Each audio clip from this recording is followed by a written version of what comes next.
It's now 8:14 and time to take your legal questions. Joining us this morning is our KHOU Legal Analyst Gerald Treece. Good morning, Gerald. How have you been? And I'm glad to be back after 3 weeks of holiday, but let's get to work. Let's get to work. Let's get to our first question from West University. I signed a contract with a physical fitness gym. Since then, I was in an accident and I cannot work out at all. Can I get out of the agreement?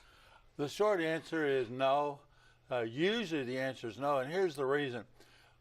Contract is a contract in Texas, even though you may not believe it's fair, unless the contract says that you're not able to perform and gives you an exit strategy.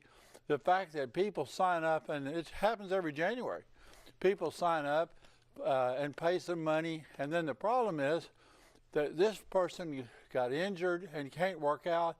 Unless the contract expressly gives you the ability to get out, and which I have never seen one that does, then you're stuck. And so the lesson again, I know people are in good intentions to get in shape, and I get that.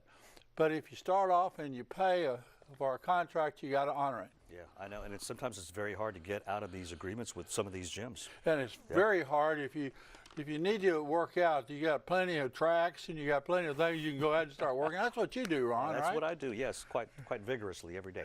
All right, our next question from Jersey Village. You've talked many times about small claims court. What exactly is it? How can I find a small claims court, and how do I use it? And I really appreciate this question because, listen up, folks, for a small claims court, you look to your local justice of the peace. You just look it up in the phone book, the local justice of the peace for your precinct. The clerks at those courts will tell you what their jurisdiction is. They have up to $10,000. Also, it's totally monetary. They can't go into equitable reliefs and so forth. But if you want to bring an action and you don't want to get a lawyer, that's the court for you. They'll help you fill out the forms and so forth. Now, that's the good news, Ron.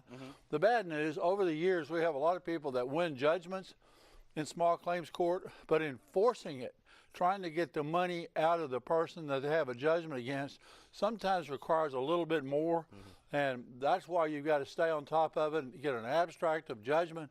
There's several things you can do that if people will contact me out there, I'll be glad to tell them about it. All right. Okay, our last question now from Galveston. I am worried that I will not have the money to be able to pay my income taxes for 2017.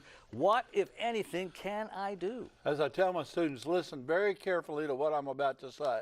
All this new tax law change has nothing to do with your duty to file an income tax by April 15th. That's for last year. So all the tax reform and the double the deductions and all that, no, we're talking about last year. This writer says, Treece, I don't have any money. What should I do? Listen again. File a tax return. Even if you owe money, pay what you can, because if you owe money, then interest and penalties will start running on that. The worst thing you can do is to play Russian roulette with the Internal Revenue Service and hope that they don't somehow catch you. They will.